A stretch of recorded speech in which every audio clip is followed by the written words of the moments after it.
So welcome everyone and happy new year. And winter has finally hit North Carolina. So we're in sub-freezing weather for like the third time. So I can't complain, but thus the sweater. So I'm modeling the clothes I wear outside. So I thought for the new year, I thought I would take a little time to address the most common issue for people coming to me these days. What do you think that might be? So the worry about a certain blood test is on just about everyone's mind. And it's I guess it's not unsurprising because for the longest time we've been told to worry about the blood, fill in the blank, the blood cholesterol. And so because many of you folks wanted a more deeper dive into cholesterol, your responses. So I wrote the course on cholesterol, which now is available online as an evergreen course. So we're testing out a new option where you don't have to wait for a class to be opened and closed. The evergreen idea is you can go to the website and purchase the course anytime, 24/7. So it's changing from the group model, group teaching in a class, to just letting people take the class at any time. But so an old professor that I went to meet, I was interviewing as a young doctor. He was kind of known as a gnarly, not a very, well, he was a professor, but he was also a biostatistician, and he wasn't really ever in the clinic. So he was an MD, but more of a professorial person. He said, Dr. Westman, can you imagine someone like me asking a young doctor who's 30-ish, Dr. Westman, how do you know something? And I, said, well, all eager that as a teaching internal medicine resident, I stayed on as a chief resident. Well, to teach something, that's how you know it. And he looked at me and said, no. Guess again, Dr. Westman. No. So I think, I didn't know. How do you truly know something? So I said, Professor Feinstein, this is Alvin Feinstein at Yale, who wrote the book Clinical Epidemiology, which when the camera blurring is on or off, so you can see the actual title on the bookshelf, it's Alvin Feinstein's book, Clinical Epidemiology. So he looked at me and he said, Dr. Westman, the way you know something is to write it, not to teach it, to write it. And I have to say that one of those things that just stuck with me through the years. And I was at a seminar where we were learning how to speak, how to be effective communicators as teachers and researchers. And this class that I took, the teacher got up in front of us, and the teacher gave a 5-minute talk with slides, and it was pretty clear he was a nephrologist. He was talking about kidney failure, and he was going through slides that, this is a workshop on how to learn how to be an effective communicator. And he said at the end of his little talk, how did I do? And we all said, well, that's great. What a wonderful nephrologist you are. And he said, I didn't know anything about what I was just telling you. I was reading those slides. I'm not a nephrologist. I'm a teacher of how you communicate. And so we were all snookered by just how a great communicator can make you think that they're so teaching. Great teachers aren't, you can just mouth the same thing and then you're a teacher and it seems like you know everything. So it was writing. So getting to the course, writing the cholesterol course, and I blame you guys, all of you, was quite an experience because, I sort of knew the cholesterol was a little controversial in the blood and that we're in a transition and a paradigm shift from an old way and in a new way and all that.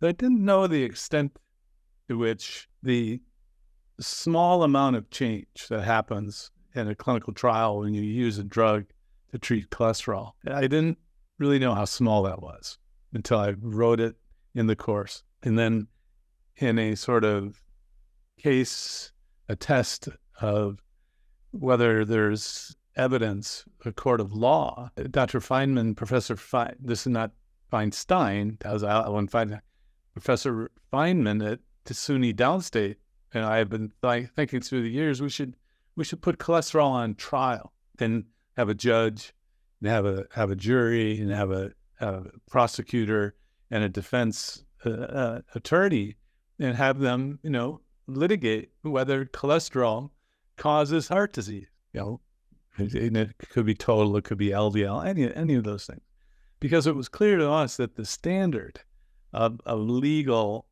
requirement of proof has never been reached for cholesterol and heart disease, never. And yet you you read articles that say that cholesterol is the cause of heart disease, and you have to realize now that there really is a belief system that we hold beyond science, and a lot of that is required for us to be able to do similar things and think that we're helping people. And so, talking about cholesterol, and Happy New Year, everyone. One of the highlights of last year was the long-awaited results of this study on people with high LDLs in the context of a low-carb diet. And now I've been involved in the sort of shepherding of the study through the years, and actually know Dave Feldman, the computer programmer who has raised the money for the study and now is collaborating with one of the world's leaders in CT angiography in LA. And so Dr. Budov gave the first results of the study. And the most common question people come in today, even before they're starting the low carb or keto diet, if you will, is cholesterol. What is it going to do to my cholesterol? And 25 years ago, I was worried about it. I even took someone out of a study because their LDL went up midway through. And now your LDL goes up. I say, great. But it took me a long time of seeing people with cholesterol levels. It took me writing a course to really reinforce how little benefit there is, if any, from drug treatment of cholesterol. So recently, a clinical talk discussion that I had was all about the lifestyle treatment of cholesterol, not the medication treatment. And that's an important place to start, because if you are addressing cholesterol or metabolic syndrome, the new way to look at the blood panel, lipid panel, you could take a drug, or you could take lifestyle change. You don't have to take drugs. And yet that's all pretty much our doctors have been taught to do. And even today at Duke, the internal medicine residents and family doctors, my colleagues, the attendings, they basically teach young doctors how to use drugs, how to use medications. And it's not that that's the best way to do it. It's not that there's a large benefit from doing those sorts of things. It's just all they know. And so, Happy New Year, everyone. So in this recent discussion, so even before you worry about cholesterol and whether you're going to make a change of a drug treatment or lifestyle change, cholesterol is not a disease. And the language that's being used is really tough, because you would think, how about, so raise your hand on, down at the bottom where it says reactions.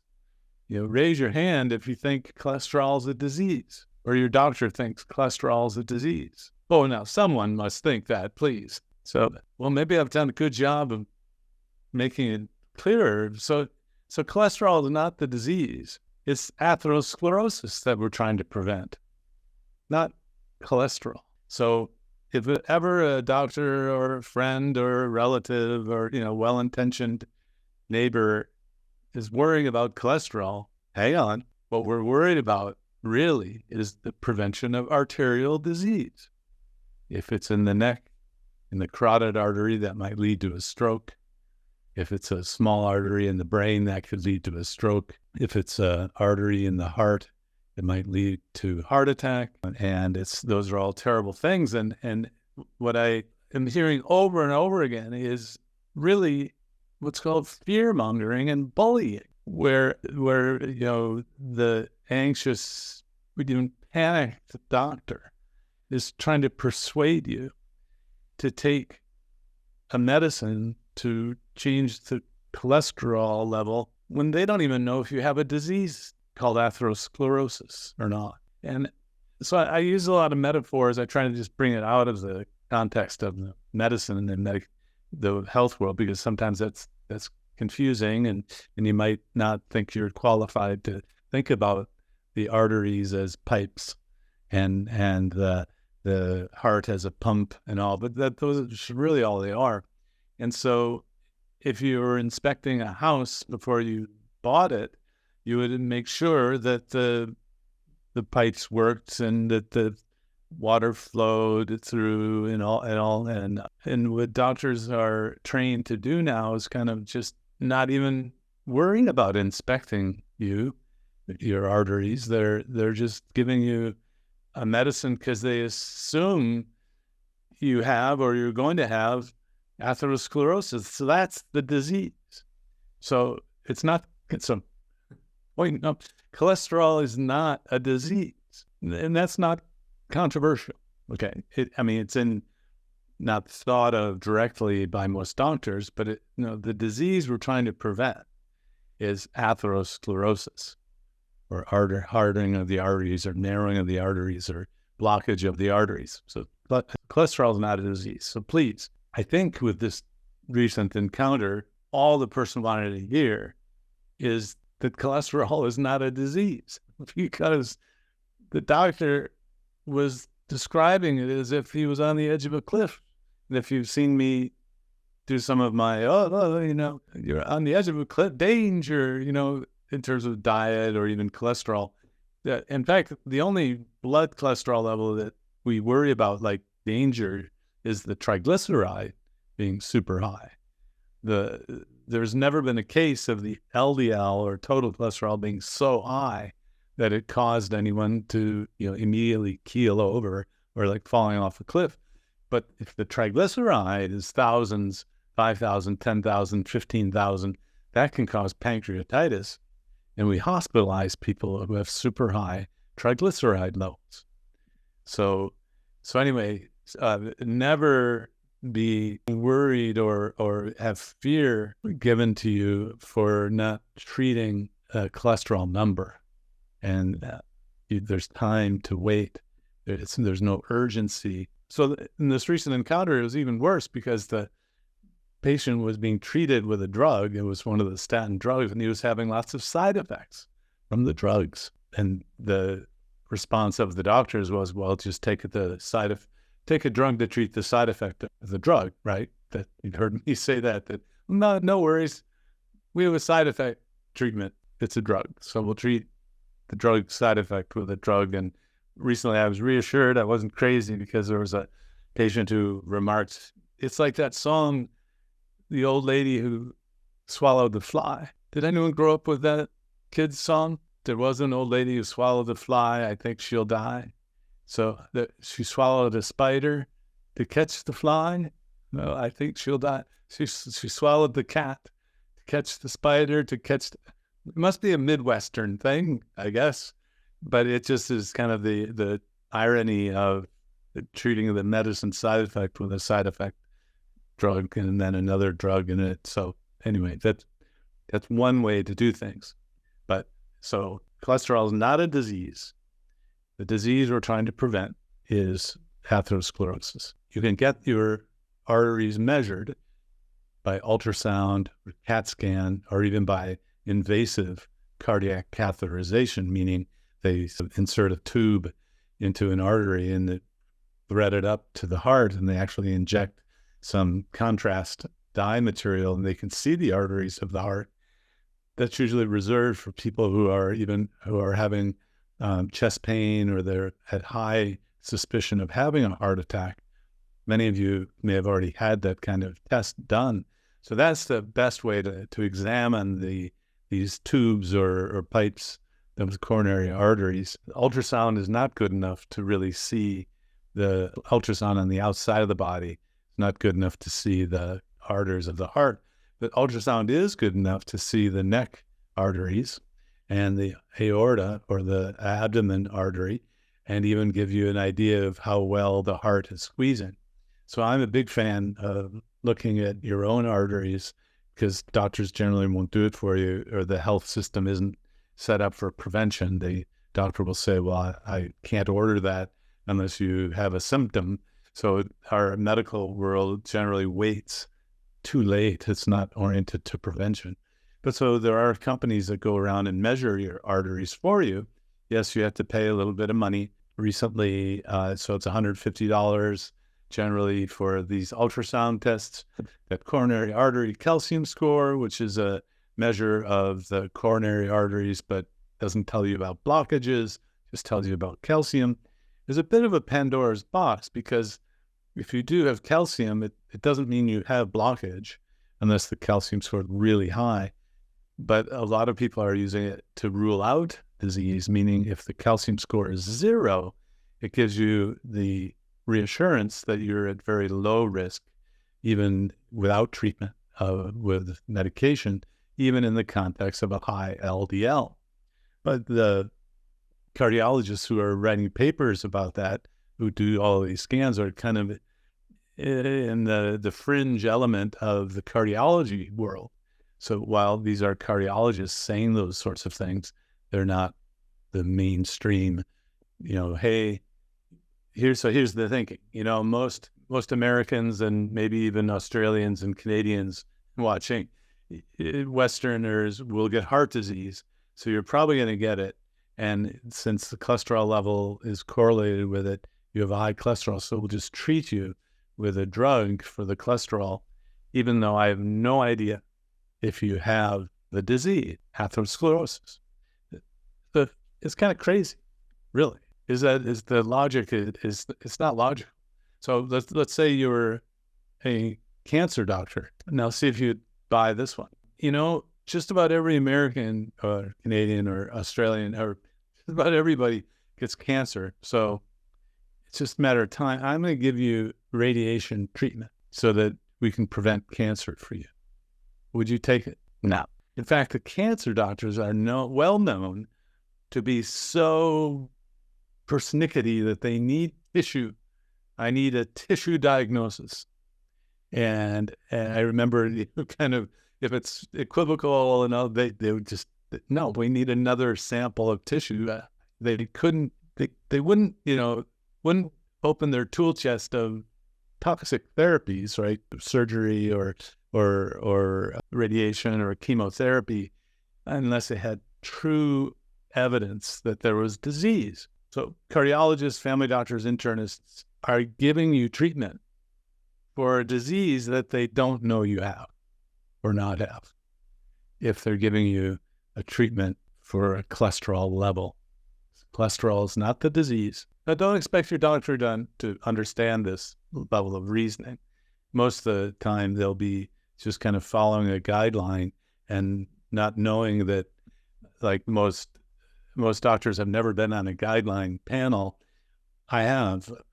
And on a guideline panel, it was for smoking cessation within the VA, the Veterans Affairs Hospital. And there was no agreement when we were trying to come up with this guideline. And in fact, there were 10 different experts, 10 different opinions, and somehow we had to come up with a consensus, and in that situation, it was the person who kind of yelled the loudest and said, no, I won't give up this little piece of what she was talking about, that got into the final guideline. So guidelines and guideline panels are fraught with human, disagreement, and to think that you would then tell a cohort of doctors and nurse practitioners and PAs to follow a guideline without customization or personalization is really, I don't know the right word for it. It's not thinking about the individual. It's thinking about the entire group. I often pull up the Mayo Clinic statin decision aid tool. It's a website, and I'll put in the individual values of the individual. It gives you a percent likelihood that you might have a heart attack in the next 10 years. And then it graphically shows you what that risk will be. And then if you took a statin treatment, what would the risk reduction be? And in this recent discussion about worry, really the entire visit was spent just talking about cholesterol and the worry and the fear and the level of the other doctor just kind of made this person freak out about it. And for that individual, the risk over the next 10 years of having a heart attack was 6%. And in a graphical display, that means 94 of these little circles are smiley faces. And then 6 little circles are the frowny face of someone having a problem. And with statin treatment, the risk went down to 4 out of 100. So it went from 6% to 4%. And showing it in a visual form and then with the numbers, it was pretty clear that this individual didn't think that was a big change. And that's kind of my perspective as talking about it for one individual. That change, it's up to you, whether this is called personalizing the decision, whether you would want to take the treatment, whether you think 6 out of 100 is a risk high enough to take action about is a personal decision. In fact, he said, I was expecting more like 40% to 20%. No, it was 6% to 4%. So what you want to do is have some sort of calculation of your personalized risk and then see what the estimate of a drug treatment effect would be. We don't have those kinds of tools about what will happen or we predict will happen with lifestyle change. But when diabetes goes away, diabetes is the most powerful risk for heart disease, diabetes and prediabetes. The overweight, obesity, the triglyceride in the blood being too high, the HDL being too low, the blood pressure being elevated, these are high risk factors for heart disease. And they all get better on a low-carb keto diet. So while there aren't clinical trials showing that these sorts of changes will definitely work for you, the rationale and the theory, the logic is pretty solid that this will be okay in the long run, but you don't know. So that's where I get back to let's measure the arteries. And now let me take you back to the study that came out and was presented by Dr. Budoff in LA. So they took 100 people on a keto diet by self-report, but for about 5 years on average. People said they'd been on keto for 5 years. They didn't get ultrasounds here and assume that the coronaries were a certain way. They did the CT scan of the coronaries of the heart. And the idea was these people are supposedly at super high risk for heart disease, meaning the coronary artery atherosclerosis. And so, in fact, for the longest time, Dave Feldman couldn't find anyone to do the research, and there was no academic collaborator they all said that, well, this is unethical. Those people should get off that diet. It's going to kill them. Well, Dave, turns out he has that kind of phenotype, meaning his LDL is really high. But what you're finding in this group that they're studying is that the HDL is really high too. And the triglyceride is really low. And comparing to a group of people in Miami who had the same kind of scan, who don't have any clinical evidence of heart disease, the scans were the same, but the values in the blood of the LDL, the HDL, and the triglyceride were different. So the upshot of the scans, and this is just the baseline scan, the study itself is let's follow 100 people over a year and let's see if there's a change in the scan result. So the baseline data that was presented is just the beginning of it.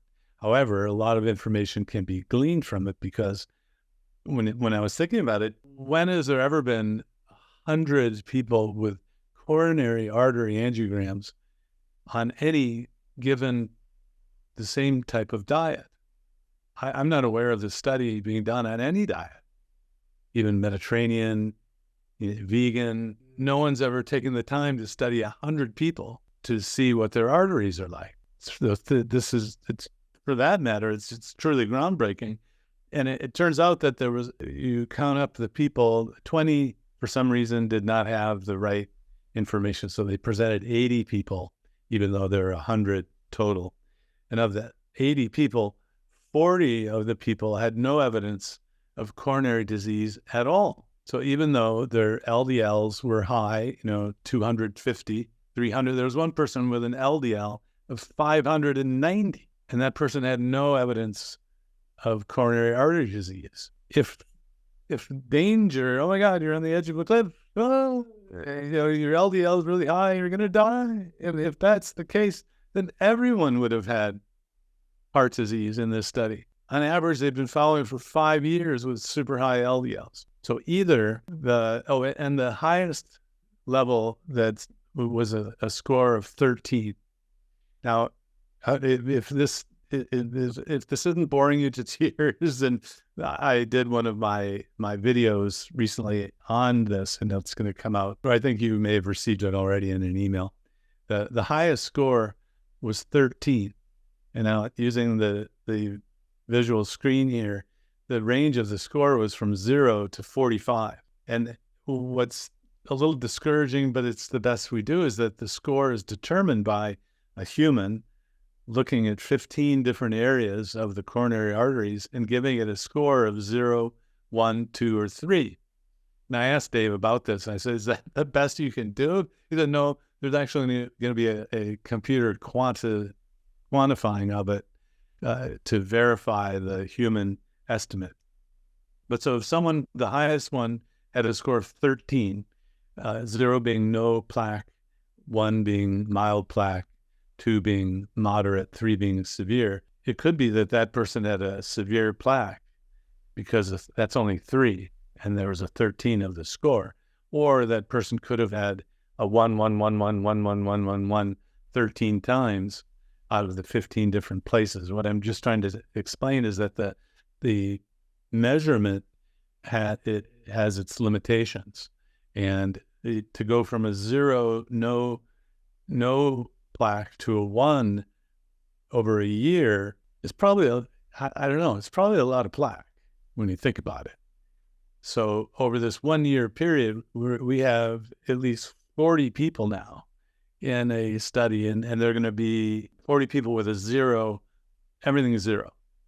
The other people had a 1 or 2, or the highest being 15, or 13. And the comparison will be, did it change from this current baseline to a change in the artery themselves? So this isn't the cholesterol level. This is the atherosclerosis on the artery itself in people who have super high cholesterol levels. So if you take home points, if your cholesterol level is 600, the LDL now, just the LDL, it's okay. Don't freak out. There was one person in this study so far whose LDL was that high for years and had a 0 coronary score. So yes, it means that you have to sort of just pause the whole concern about LDL in the context of doing a low-carb diet to totally match to see if you fall into this group. Your HDL should be either already high or going up, and your triglycerides should be really low. And that's why I typically talk about changing from the old way, total cholesterol and LDL, to the new way, triglyceride and HDL. You want the triglyceride to be really low. You want the HDL to be as high as you can. And so the very interesting, the bottom line, me having heard for 25 years that I was killing people by having them eat fat, by doing the Atkins diet and all that, I haven't observed me killing people. And yet, no, I haven't assembled the clinical data. We're trying to do that. I have a young colleague, professor, who has done a few studies with our clinical cohort, but it's problematic because not everyone is following it, to the degree that these people are. And so a year from now, what we'll know, the other main thing about the difference between this group of LMHR, lean mass hyperresponder, and the Miami heart blood profile is the CRP, or the marker of inflammation, was much lower for the higher LDL, low-carb keto followers. And that was statistically significantly different from the Miami heart group. And this kind of the explanation we might one day come up with is that, well, this is an anti-inflammatory kind of diet, and we now know that inflammation is the root or the first cause toward that atherosclerosis cascade. And so this may just be reducing the cardiometabolic risk by reducing inflammation as opposed to reducing LDL or some other sort of mechanism. Does anyone listen to or watch Bart K? Bart, he's a professor in New Zealand, I believe. Yeah.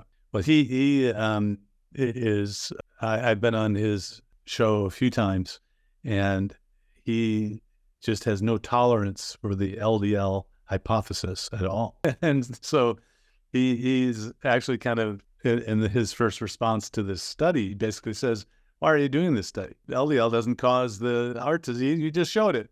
Well, the problem is, see, we have a church of believers. We have a medical group that just believes that LDL is the cause, and they believe it so much that they will fearmonger you to take medicine for treating cholesterol, which is not a disease, and because you're probably going to get atherosclerosis, even though cholesterol might not be the reason. It could be that the statin drugs reduce inflammation. That doesn't seem to matter. It's just a guideline that a doctor is following, or I even might say that your patients need to be on a statin. I got letters from the pharmacy saying your diabetic patient isn't on a statin, and it's the government guideline that all people with diabetes should be on a statin medicine. So doctors are getting pushed to provide medicines. Remember, if you're doing a lifestyle change, you are taking action. And so avoiding the sugar and ultra-processed food blizzard that we have out there is actually taking action. It's fascinating to see some people are so entrenched that we do kind of use the religious model, and most doctors are really kind of like the pastors or priests or they might have gone to school, divinity school and all, but they didn't bring the tablets down from the mountain. They weren't, there when the truth was written. I mean, so, and the different variations of the translations of, so if you get a, PhD in divinity, or the people that I've met, they realize that, there's different translations, and there might, they have they can step back and sort of see, well, okay, there are a lot of ways to do this, but to a practicing pastor, priest, and all, they want to make a believer out of you, and they're going to, say it's the only way. And so that's a lot of what we see in the way doctors look at cholesterol and following guidelines and using medications to treat cholesterol. And so I've been waiting for this study for a long time. And Dave Feldman, you didn't know, he's a poker player. So he is one who knows how to calculate risk, which is fascinating because he probably wouldn't have gotten into this if he didn't have a high expectation that he was going to win. So poker players know when to fold, right? So any of you, yeah. So I know it's a song, there's a song there, but the idea that there is something, it's not an open shut case. Get back to the course that I wrote. At the end of that mock trial, I basically, I wrote it, but the logic was such that the judge let cholesterol off because there really was no proof that cholesterol did it. The heart caused the heart disease, and there are all these other perpetrators who are around who could have done it as well.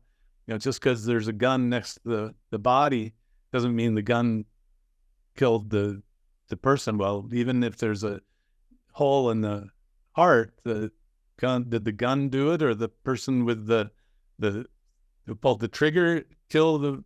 So this is more complicated than it's been made out to believe. So finally, in this discussion, the way the other doctor said is, look, just don't worry about the disease, the cholesterol, just take the medicine. But that didn't persuade this person who had thought it through long enough to come spend an hour with me talking about this. And the idea of the other doctor being worried for you, and the other doctor is going to feel better when you're being treated for cholesterol with a pill that they prescribe you, because that's what they're taught to do.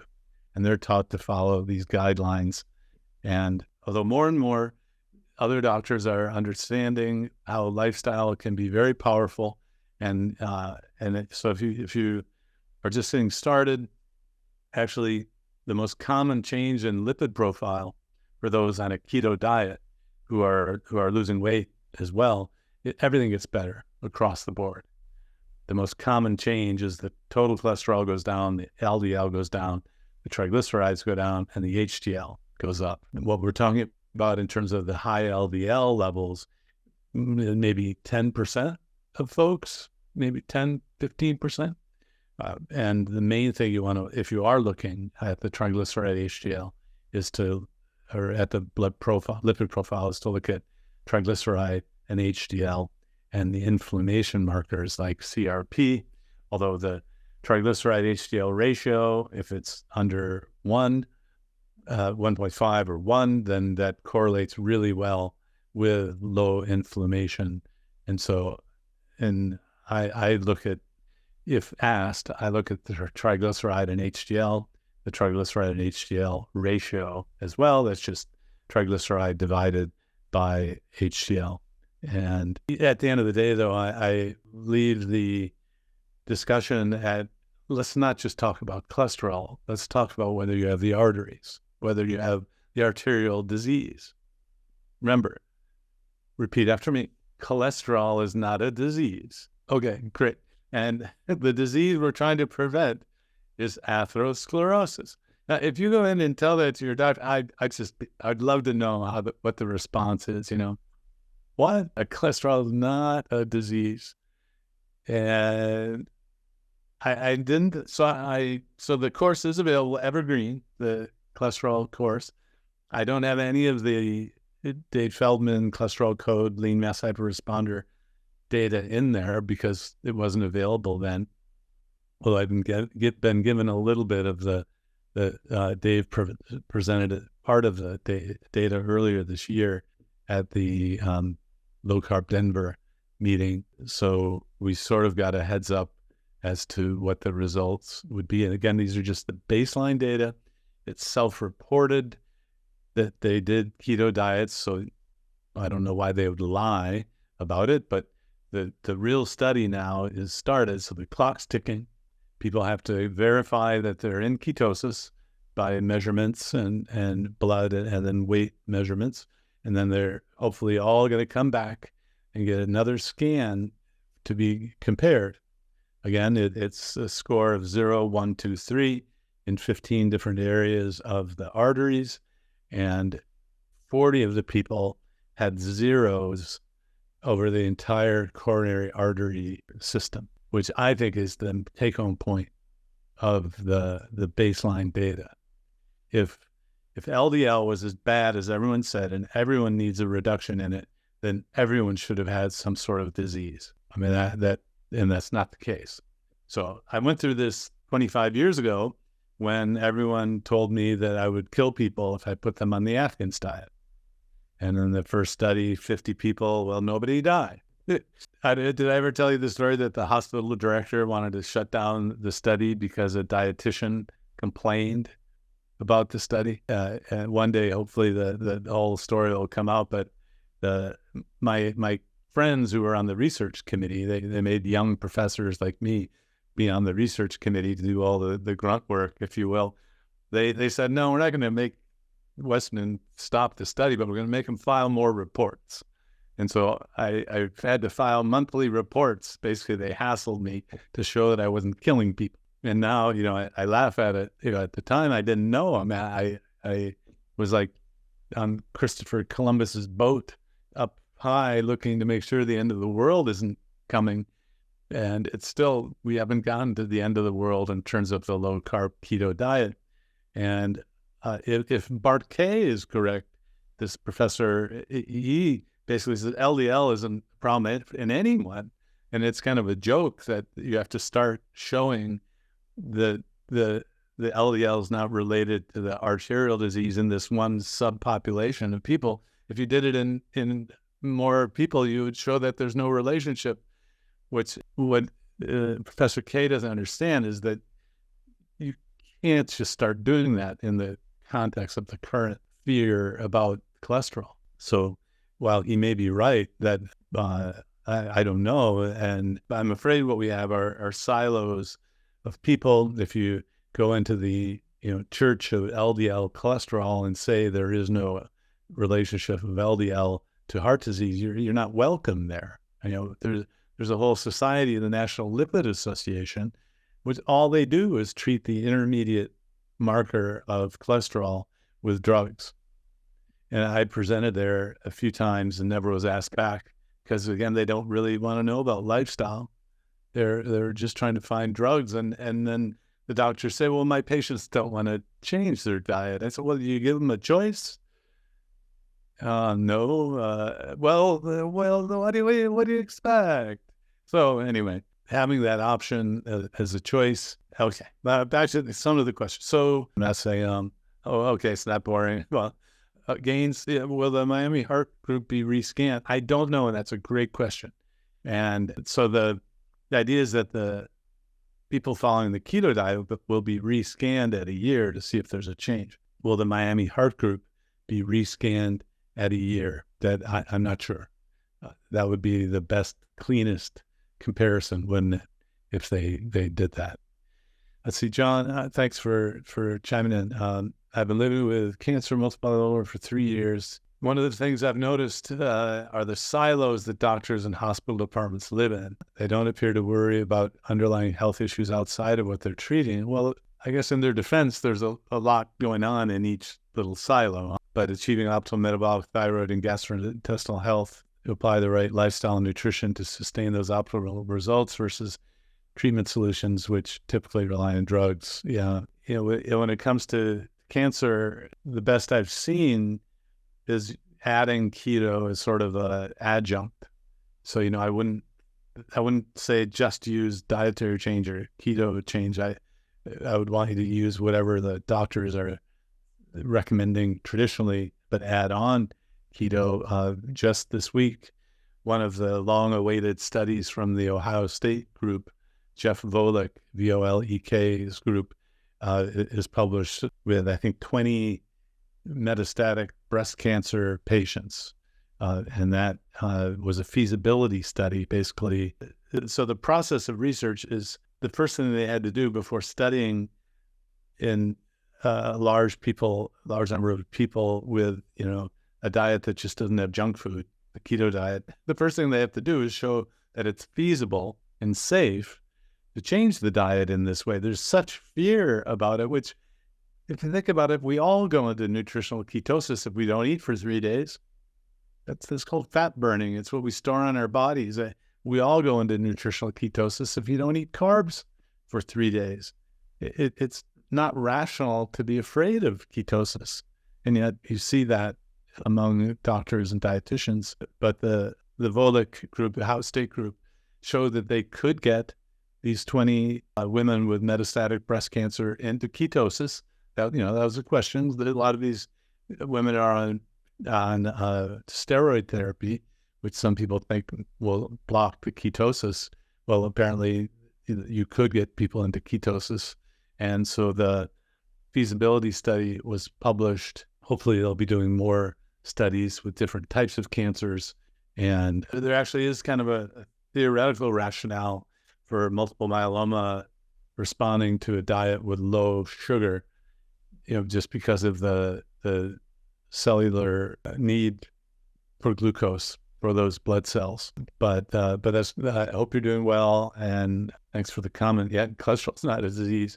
Yeah. So Bart K, thanks for the main channel. Now, I don't agree with everything that Professor K says, but a lot of times I think so kind of like Ken Berry, I can't say what Ken says. I might think about it, but I can't say it yet because I need publications about it. Okay, gains, I'm scheduled for lifeline screening.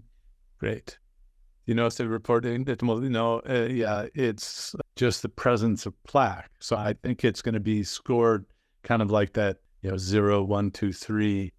Someone looks at it, gives it a score, and you'll see. I mean, if you've never had an ultrasound like that done, they're right there. You can ask them what they're doing. In fact, one time I said, "Hey, can you look at my gallbladder? I always wondered if I had stones." And the person wasn't busy. Sure, so you might talk them into checking out a different organ if you want. It's true, this is different than the carotid intimal thickness CIMT score. And, don't let perfection be in the way of progress. If this is 0 or negative, it's a good screening test to rule it out. If this score, just ask us about the result. If it's mild, moderate, or severe, you probably want to have it followed up with a more formal test at a hospital. And in my experience, they're not going to tell you the result. The tech isn't, but the pictures get sent away, formally read, and then you get a report, and that just keep that in your file. And if a doctor's trying to give you a drug to treat cholesterol, which is not a disease, and you go in with a file of negative ultrasounds over a period of years, I don't know what kind of heartless doctor or they're following a guideline. They probably say, ignore those. And if people come in with ultrasounds, ignore them. So, but go back to the kind of the inspection of a house. You wouldn't just look from the street and say, well, you're most people on this street, houses are fine. Yeah. So you want to have some personalized inspection. Kathy's heading to Boca, and as a type 2 person, any advice on what to take from the type 1 presentations?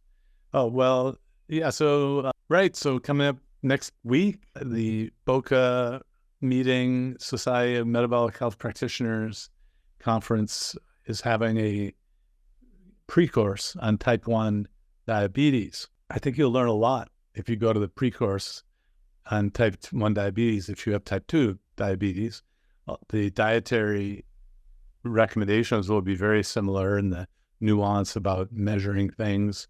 And of course, you can't reverse type 1 diabetes if the pancreas is truly unable to make any insulin. But you can reverse type 2 diabetes. And with type 1 diabetes, you can get excellent blood glucose control with a lower or keto type of diet, because you're putting less carbohydrate into the system. So you have less going up and down, and then you have less insulin that you need to take with the carbohydrate that you eat. So I'll be giving a talk on Friday, I believe, Friday morning, on a paper we wrote about ways to study type 1 diabetes. And it should be a great conference. I mean, these are leaders from all over the world that talk about type 1. I'm excited to finally meet one of the doctors from the Harvard group who helped out with the type 1 diabetes paper, the survey of type 1 grit. And the rest of the meeting looks pretty amazing. The Boca Raton, and the meeting out in San Diego, the kind of companion meetings usually go from Thursday to Sunday afternoon, and the lineup for the weekend is excellent. It is CME approved, so you can actually get credits for it. Thanks for bringing that up. Yeah, that it's always good to catch up with people. It was kind of rough for a few years, not getting out, but even then, the COVID and other infections are still out there. I'm in my clinic, 4 days a week at Duke and in Durham, and people are coming in still having gone on these virus exchange chambers called cruise boats, and whole families coming down with COVID or other respiratory illness. God forbid you don't get one of those noro GI viruses on there. But so while the restriction on wearing masks has been generally lifted, if I catch wind that you've been on a cruise lately, sorry, I have my mask on still. It's no fun to go through any respiratory issue, COVID or not. So, but that said, I think so. I wanted to talk about cholesterol. Still, the most common question before people get started and after people get started, and just to kind of wrap up, if you're in the middle of your weight loss process, don't even measure the cholesterol. So it's not a keto thing. It's an obesity medicine thing. That as you're losing the weight, cholesterol levels can go up, and then when you're at a steady state after the weight loss, then the cholesterols or the levels get back to more of a steady state. Most doctors don't understand that. But the take-home point is, if you're not at a steady state, you're losing weight, or like most Americans, you're gaining weight a little bit over time. You're at an equilibrium, and that's where, if you are going to test and treat a cholesterol level, that's when you want to measure it. I look at the triglyceride and the HDL instead of the total and the LDL, and yet eyes wide open, collecting data. A year from now, hopefully we'll have a meeting presentation on that baseline and follow-up on 100 people with really high levels of LDL to give the first look in a systematic way. But you don't have to wait for those kinds of studies. You can measure your own arteries and be reassured, or be, have cause for concern if there is cause for a concern. But you don't have to just sort of take anyone else's word for it. You can make that kind of decision on your own, or try to help you best, or to my team help you as best we can. Let's see. Barbara says, will you present info on lipoprotein a? It's rarely mentioned. Yeah. So Barbara, that falls into the whole LDL and cholesterol. If it has an effect, it's a small one. And so the factors that a keto diet influence are the triglyceride, the LDL, although there are some cases of Lp(a), it's called lipoprotein a, small a, can actually improve on a low-carb diet. I think it's more of a marker of inflammation, and that will improve if you want to measure it. But again, it's measuring the blood, when I want you to get away from the blood measurement and measure the arteries directly. And if the health system isn't going to do it for you, is $150. Generally, that's what it costs to get the arteries checked. Is that worth it to know? Or do you want to just worry? Of course, the worrier will never be satisfied, right? So when I'm talking about, well, just get the test, we'll go from there. Well, what if it isn't negative? Well, wait, you haven't gotten the test yet. So go ahead, get the test. Barbara, nice to know that all the Lifeline tests are normal. Fantastic. And so if someone's worried about your cholesterol, let them worry. Don't you worry.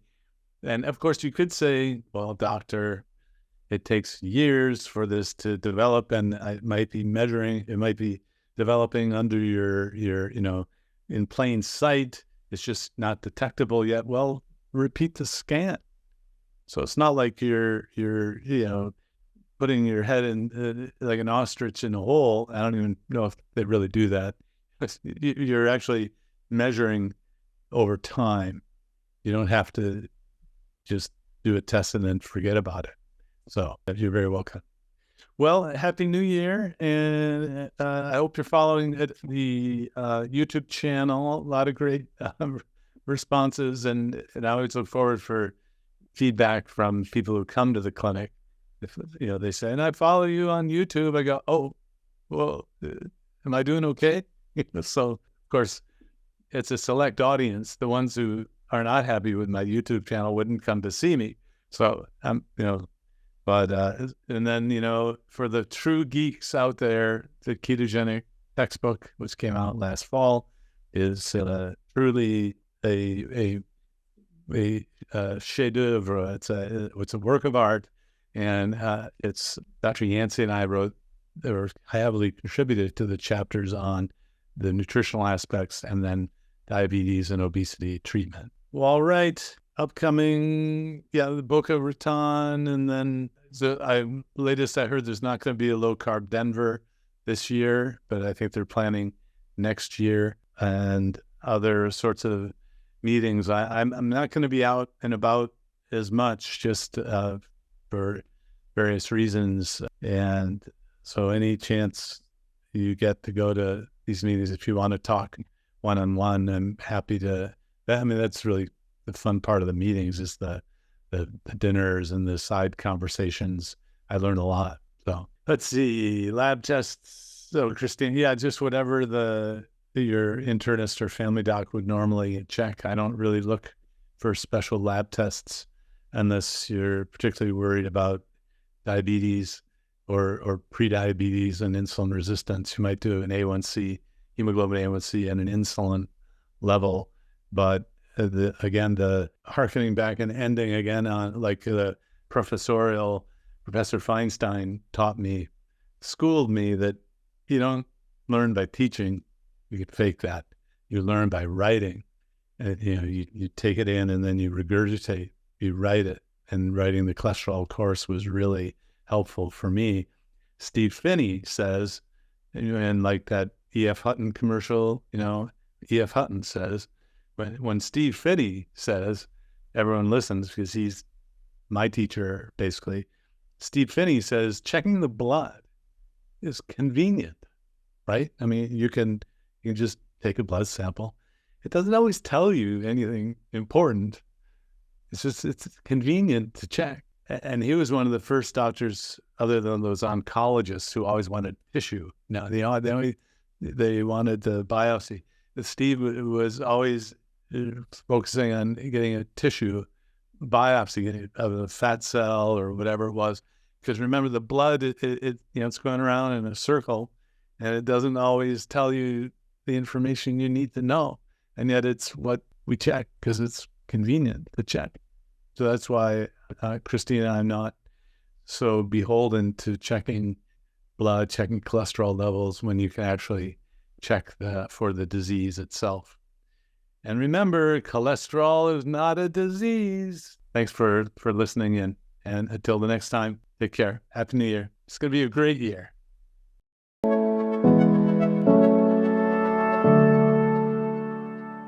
If you enjoyed this video, be sure to like, subscribe, and hit the notification bell, and check out adaptyourlifeacademy.com.